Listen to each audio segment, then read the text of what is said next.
Good morning, Your Excellency.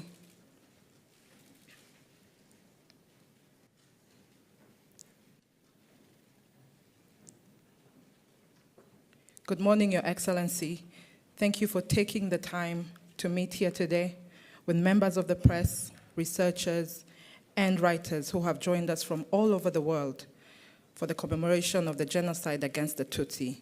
Mr. President, we are ready to begin by taking questions from the press. We could take one at a time. Any questions? Let's start with Ben, citizen.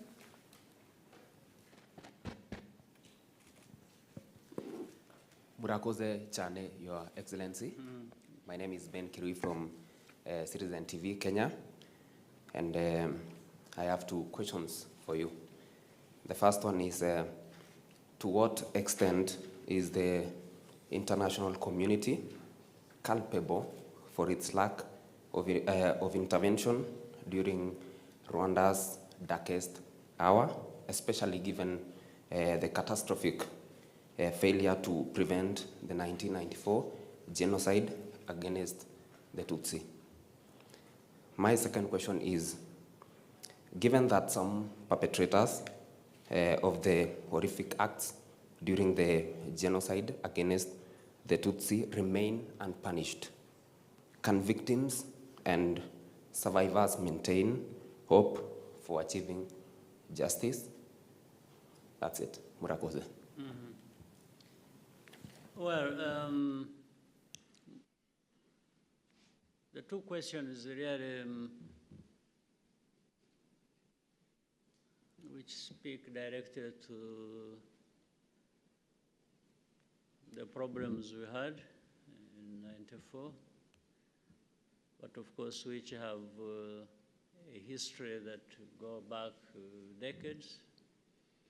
Still, I'll confine myself to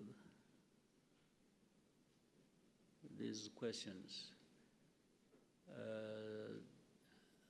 because both of them have been answered in many ways in the past, many times. And for Rwanda, we've, I think, made progress and left some of the underlying issues to these questions were behind us.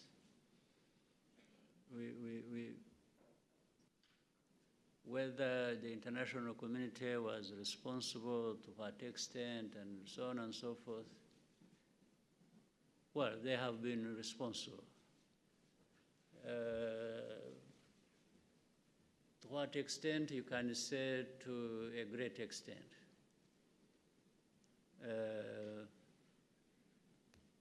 But that's it. For us, we learned our lessons of how to manage ourselves and our affairs and stop being part of the harm we do or did to ourselves. Because the international community will do things that are not correct against you or will do harm to you. That's okay, but let it be their own choice without having to be enticed by your own mistakes. So we tend to look more on our side. What is it that put us in this kind of situation in the first place, where the international community may have added to the problem, or they were part of the origin of the problem. But if we did things, if we were right ourselves and didn't give grounds to this international community, maybe they wouldn't be blamed or pointed or having our fingers pointed to them. So, and for the people who are all over the place, who committed or who took part in the genocide. They are there. We have interacted with those people that hosted them. We have done it for many years. Some efforts have succeeded, most of them have not. But those people and whatever is happening should not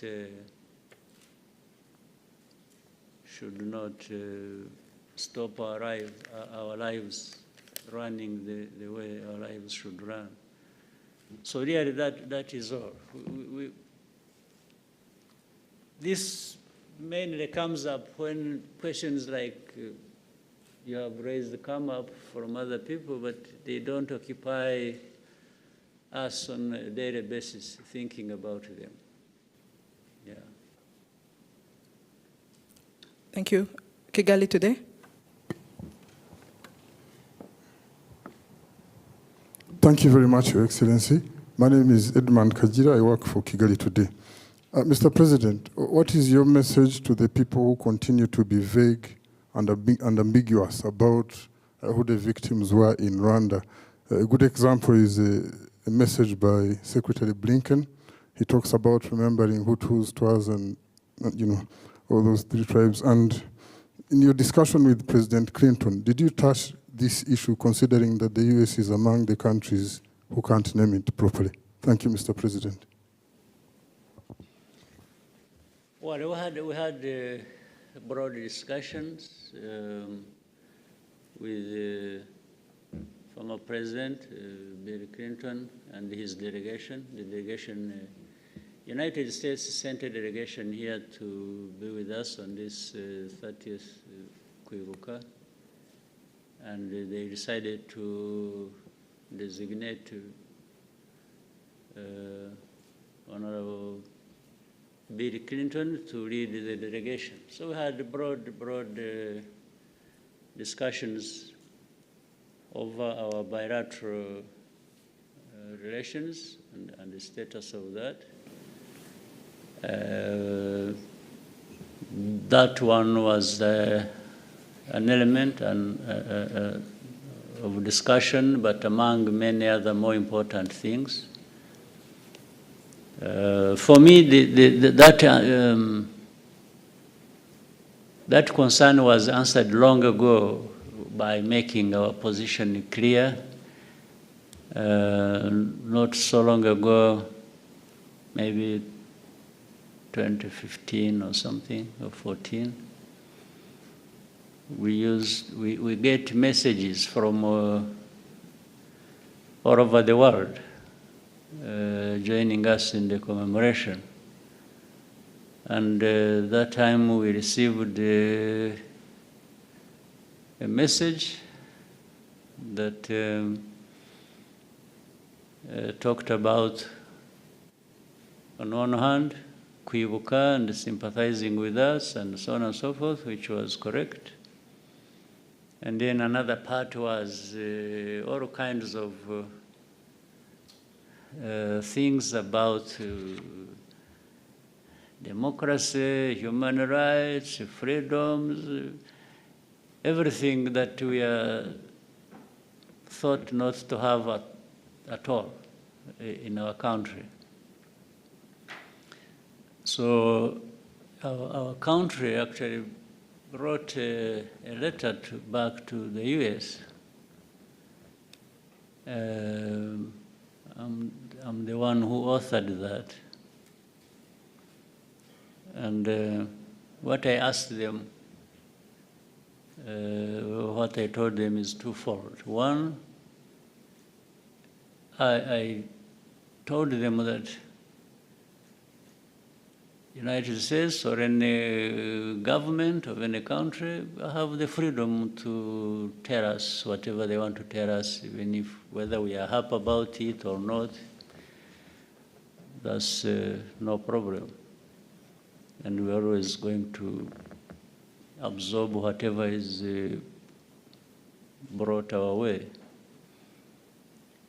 But I also told the more important thing was, the second point for me was, but on this commemoration day, we are grateful when you commemorate with us. But for these other points you are trying to make to us, we have one ask that is important to us. In the letter we told them, feel free to commemorate with us if you want.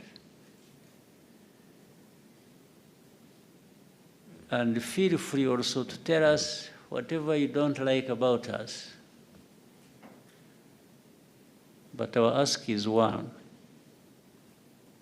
When it is the day of commemoration, which is 7th of April, can you be kind enough to commemorate with us and stop there? And there are 365 days in a year. Give us that day of 7th of April, commemorate with us, and then you can have the rest, 364 days, blaming us every day for everything you don't like about us. Just separate these two things. Commemorate with us for one day,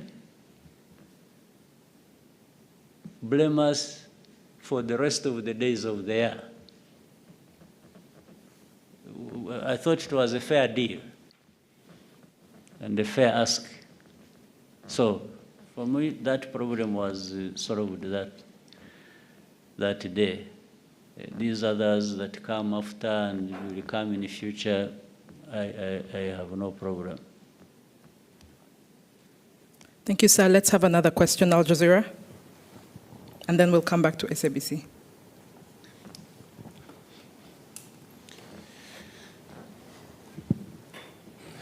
Good morning, Your Excellency. My name is Laith from Al Jazeera.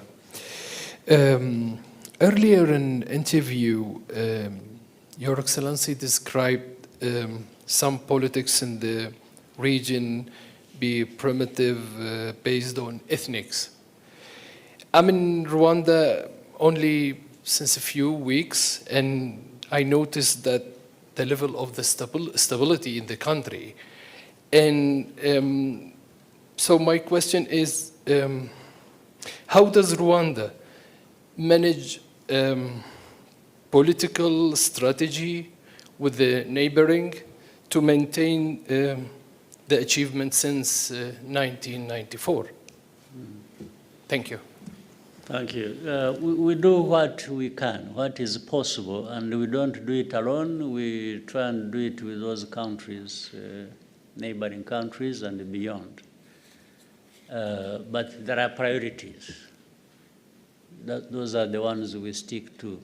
First is to address our internal issues that either relate to our history or even to our geography, and do the best we can, humanly can, to create a stable country, to have our citizens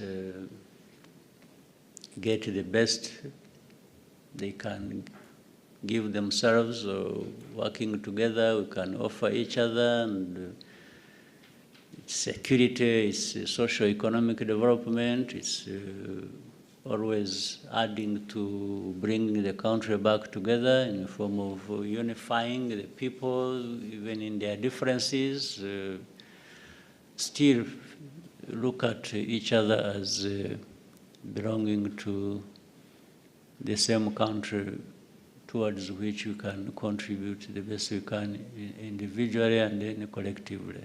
That That's the foundation.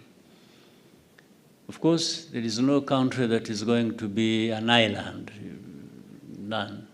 No country in the world decide to say, I will be on my own, I live alone, the rest can go hang. So we try to find common interest and understanding between us, and beginning with the neighbors and beyond, well beyond. That we try as well. And in this, we try to make sure that other partners or other people feel comfortable with us, or what they get with us when they have, without really interfering in their own business. But it is in the same way that we also feel that partners should be doing with us what is in line with the interests, policy, understanding of who we want to be, how we want to get there, and so on and so forth. There is ownership of what we want to do, much as we work with others. So we try that as much as possible. But of course, in the end, there will be problems where the problems are originating from us. We own up. We own up and ask people what they think those problems are, and we try to address them. When the problems are coming from those others we have to relate with, we also very clearly let them know what we think those problems are that we are being affected by, and if they can change, then it improves our relationship.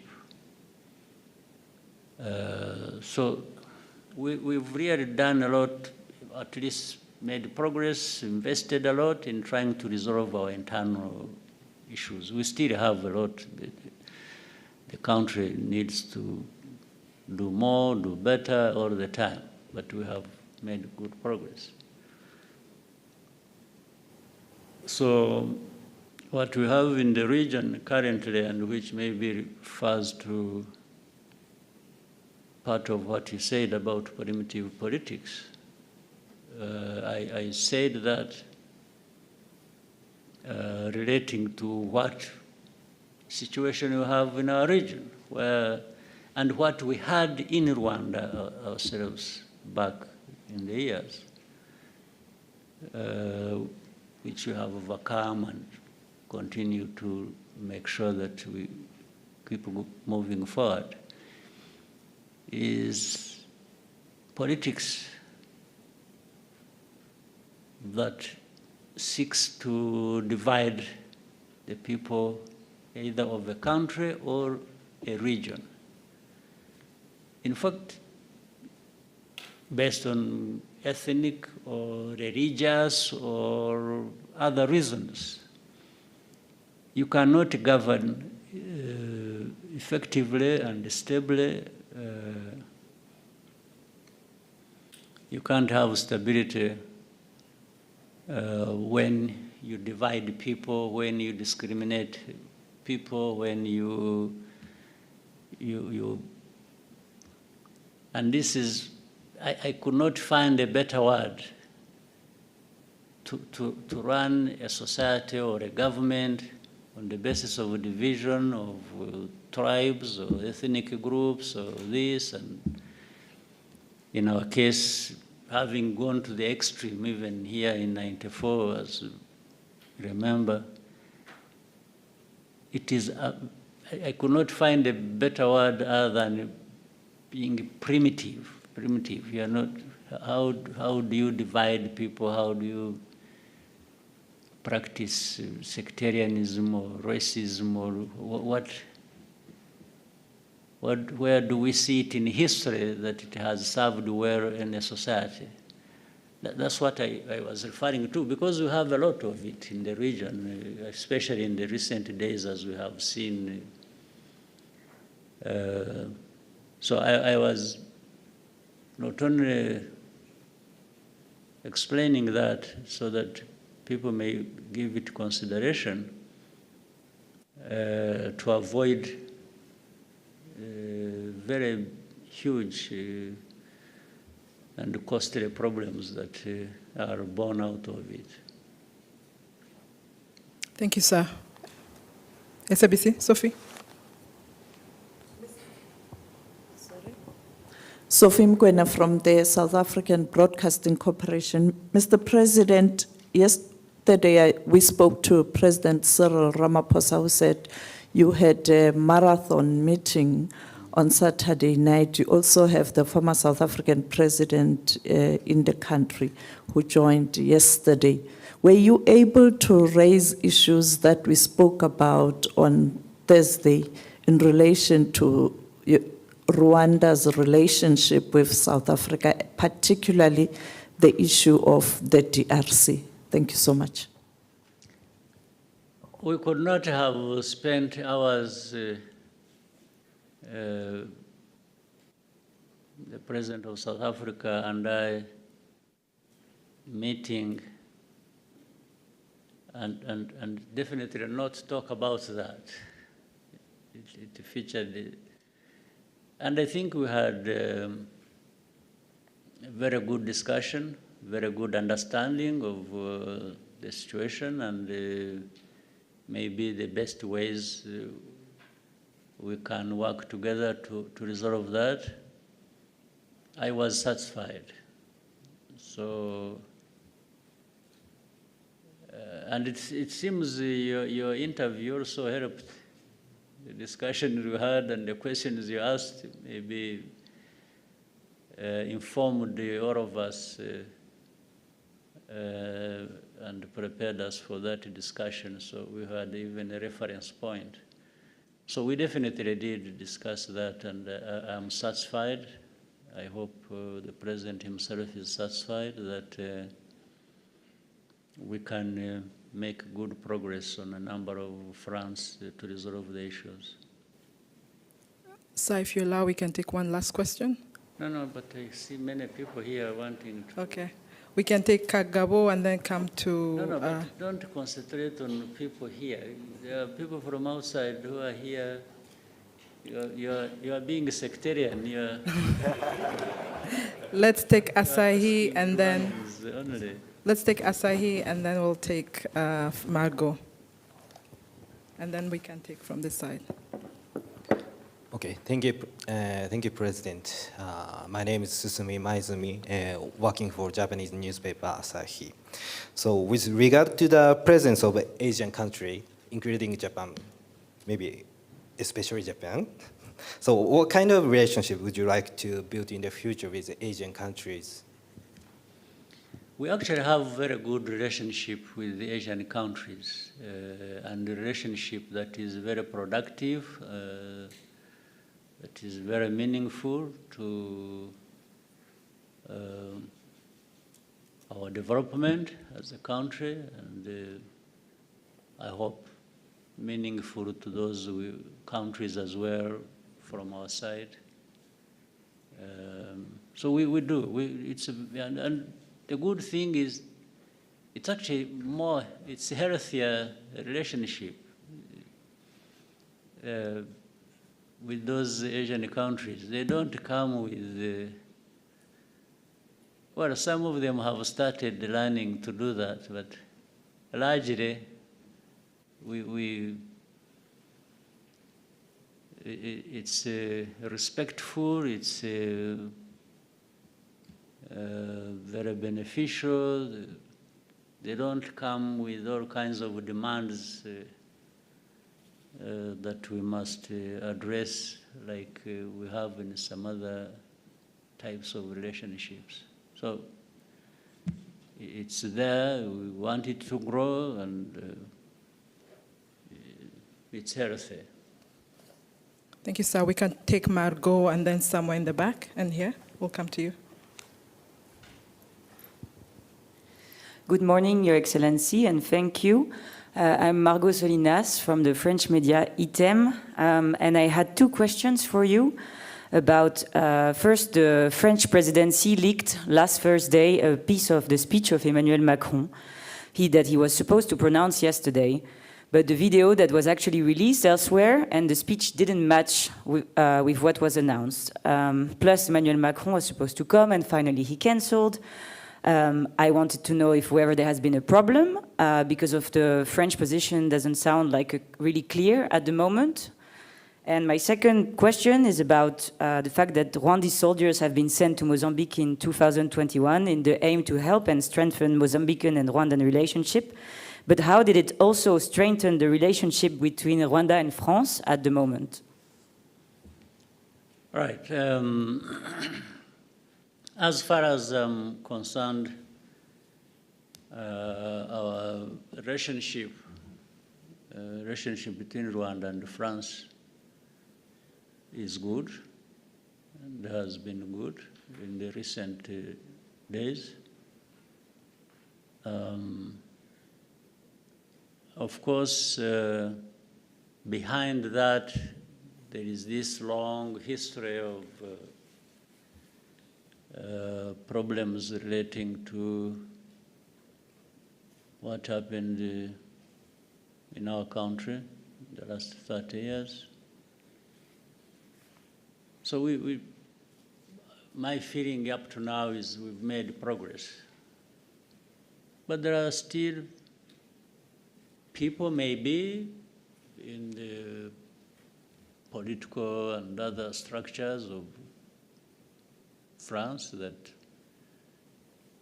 are held back by what happened in history. They are still living politically in the past.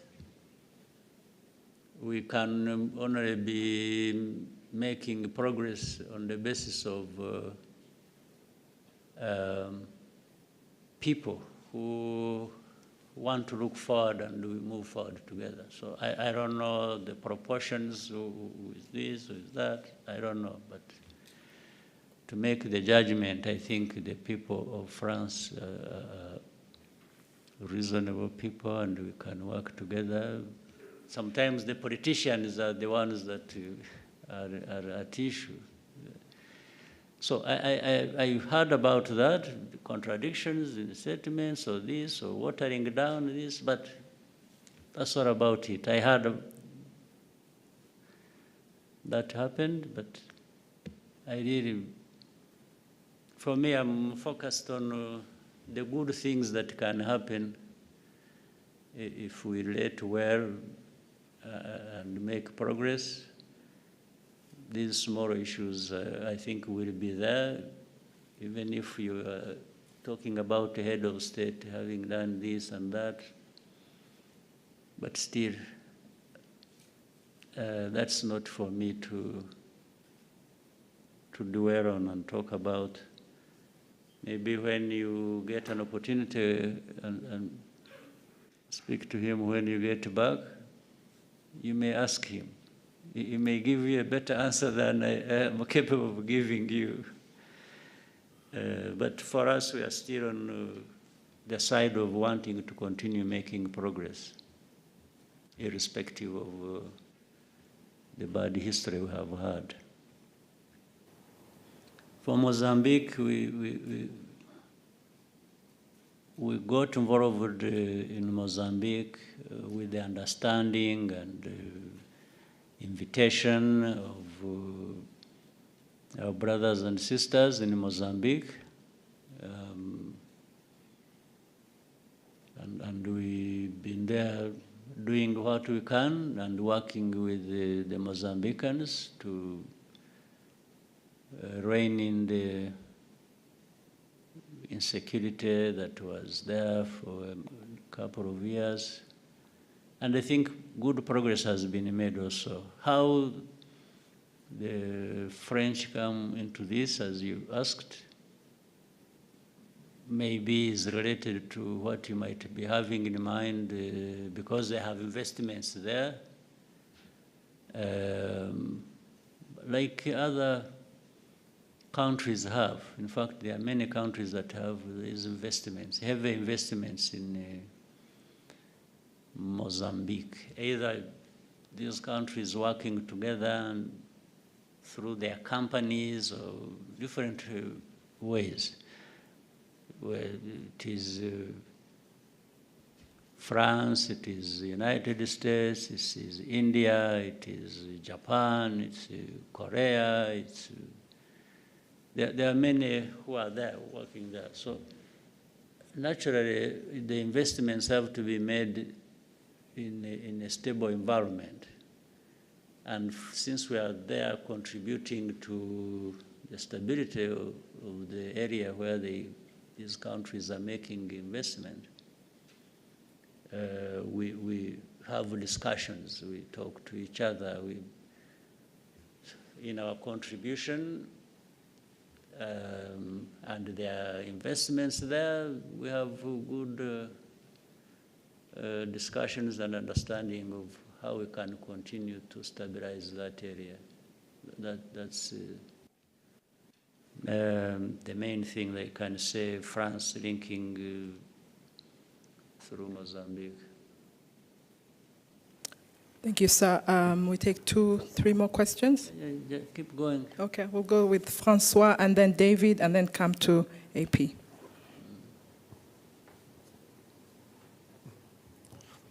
Good morning, Excellency.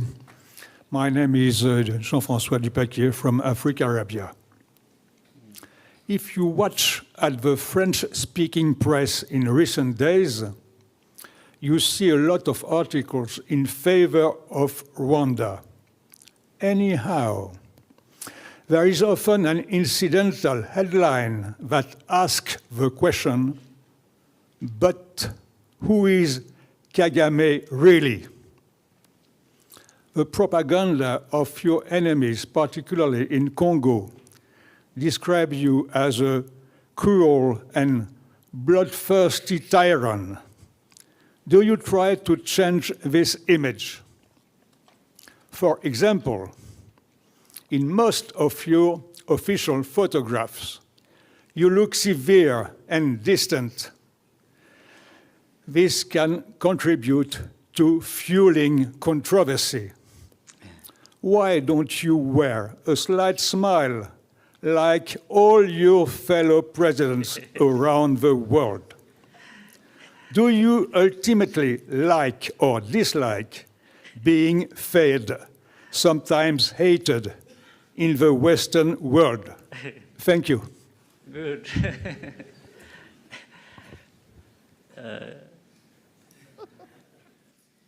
I think you have summarized well the questions that have been there but not asked directly.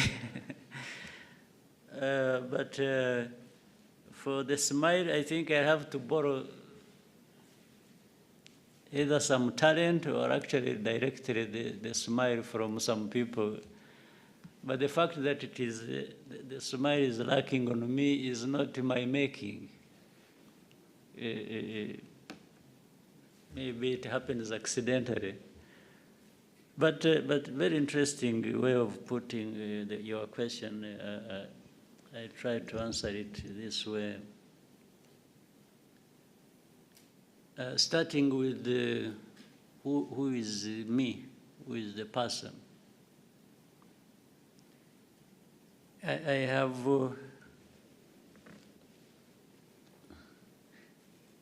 me is the person you see. I'm not hiding anything. What you see in me is what I am. If you are just going by the looks or by whatever, or what I do more, I think is what may describe me than my physical looks. So I wanted to say what you see is what you get with me. In most cases, in words or in deeds, they relate. My deeds and my words tend to relate. My looks may be different from that, may be different from my deeds and how I think. But in any case, isn't the description of the looks also subjective?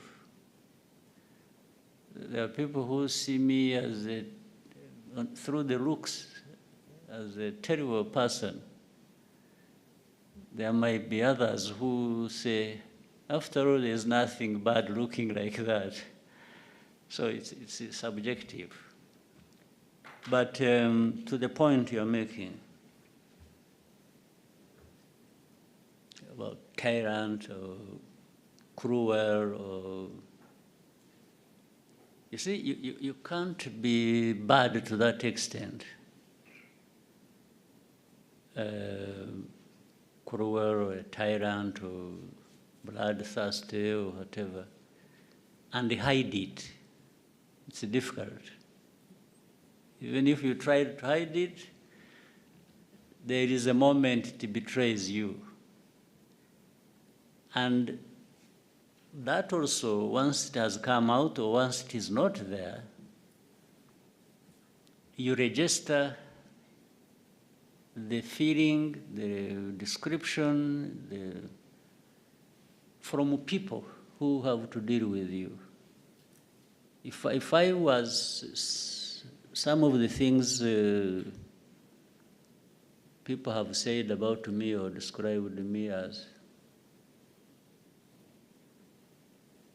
I mean, the judgment is out there, either for the people of this country or other people somewhere else. And it wouldn't just be confined to the press, because the press is full of individuals.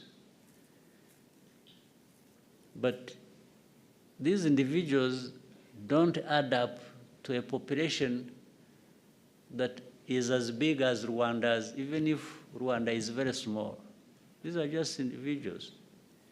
5 in France, 10 in America, 3 in China, 2 in Belgium, and so on and so forth.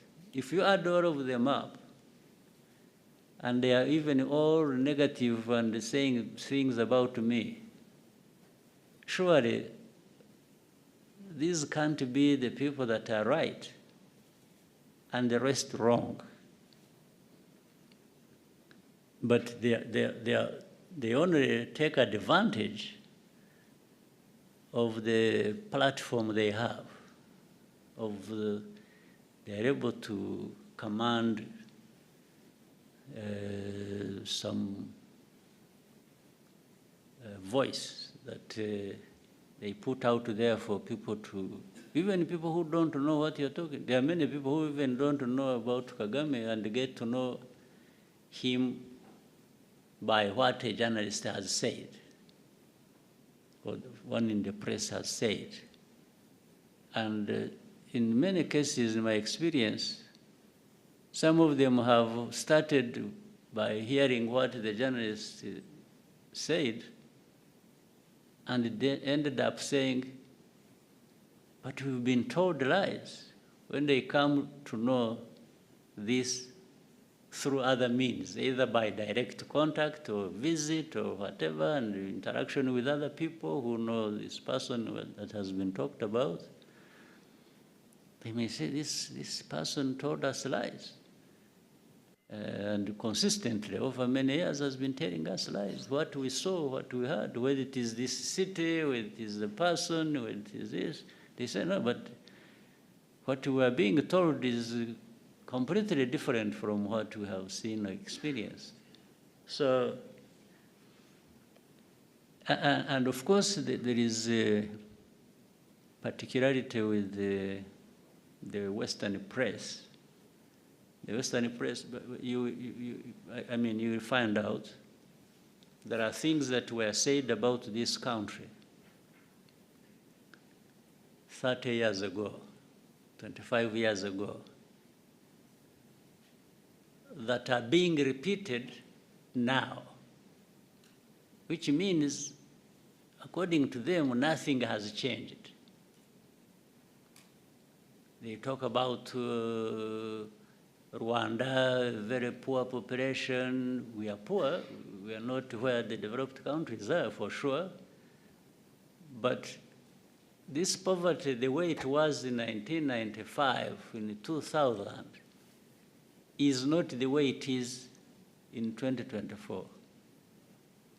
But somebody will keep writing in the press, like what we have today is the same thing as we had 25 years ago, and keep just rubbing it in.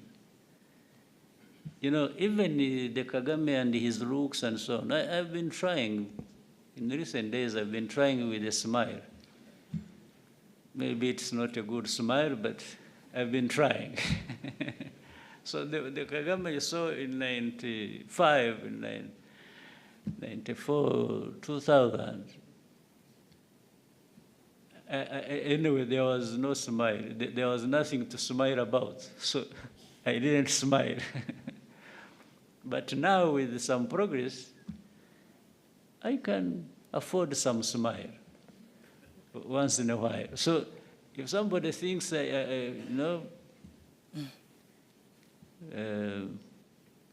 like that, I have even grown gray hair. Last time I had black, my hair was black, and now it is gray.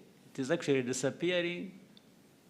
I may be bald. So if you think the Kagame you saw 20 years ago is the same now, no, it is a misrepresentation. But even then, that time, I looked different, and the press may not have liked the way I look,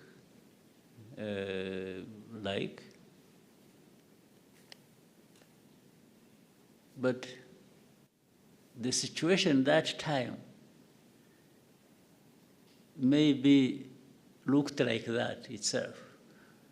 So I can't be in a heap of dirt and then I'm smiling. I mean, that's a lie. I would be a liar. I would be pretending. I would actually be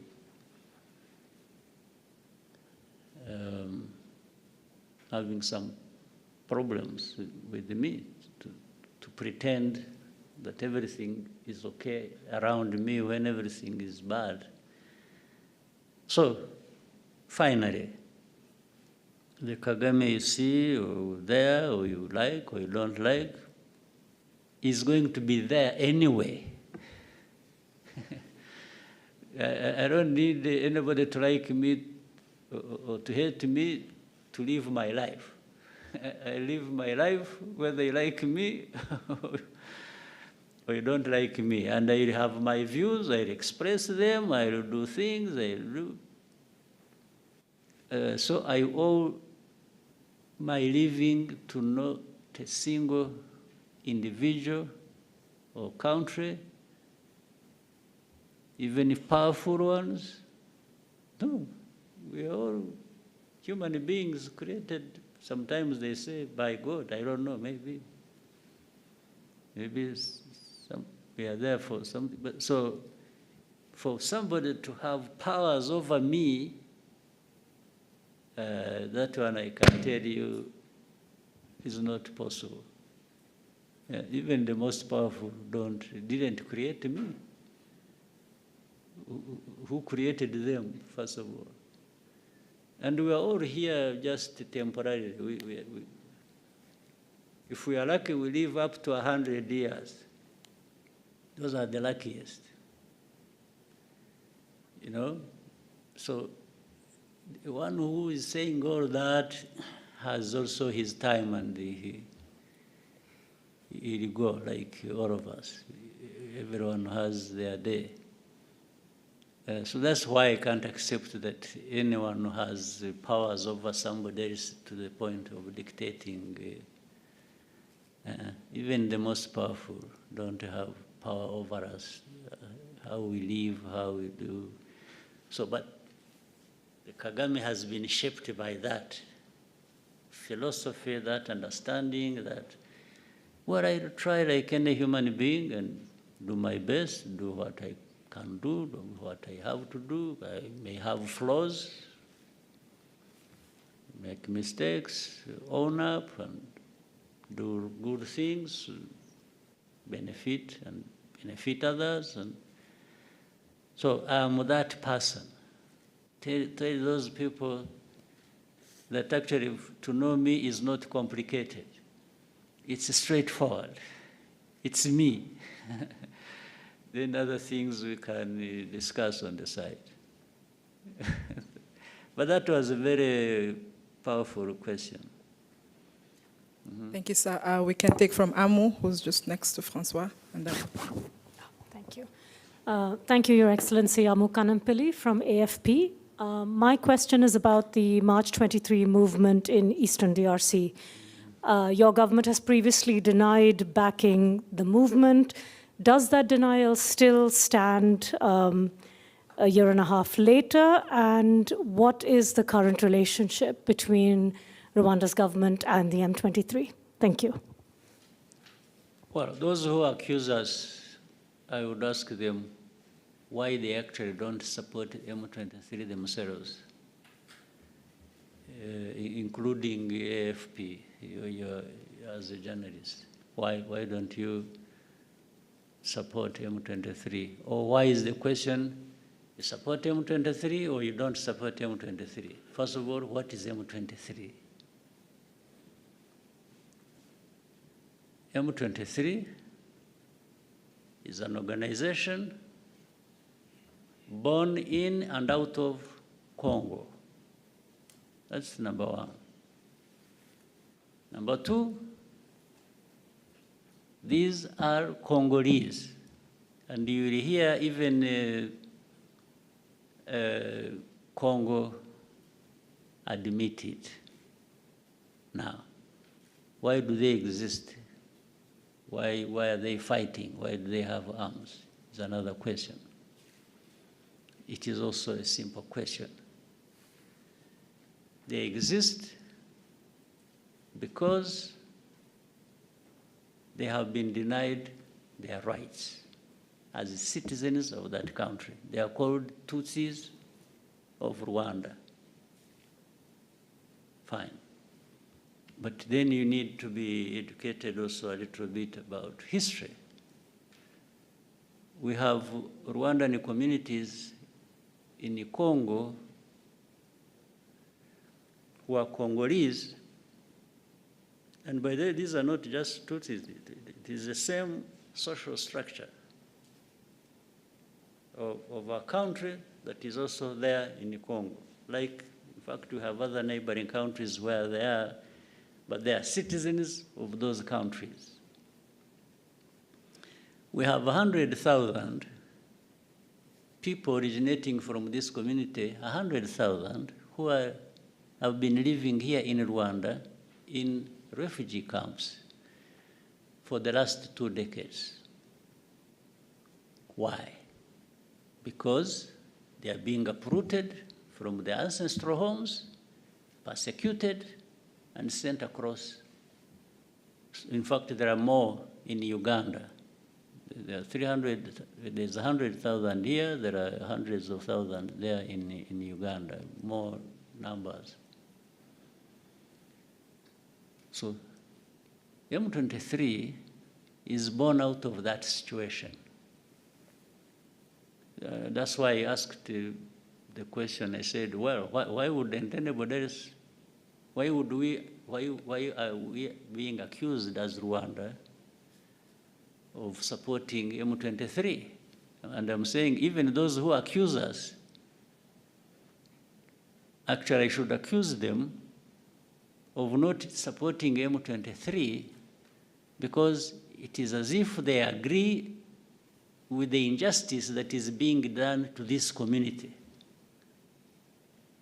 Otherwise, if you didn't agree with that injustice, you would be actually raising questions. Why these people of M23 being treated like this? Why are we having 100,000 refugees here in Rwanda? That's where you would start from. Not start from asking Rwanda, are you supporting M23 or not? Are you still denying it? Because you are asking the wrong question. The issue is not whether anybody supports M23 or not. The issue is, what is actually the problem of M23? That's the question you should have asked, in fact. What is the problem? What is this thing called M23? Are they human beings? Are they this? Are they Rwandans? Are they Congolese? Are they that? Why? Why do they exist? Why do they even have arms and are fighting in their own country?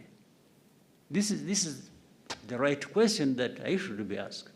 So whether Rwanda supports or associated in any way is actually immaterial. It is relevant to the question. Or even you, if you want to educate yourself or educate the public, the question should have been simple. Ask me, by the way, what do you understand the M23 to be? What is it? That's a fair question. That's the one I would wish to be associated with rather than whether I support or not support. So we may take the last question, David.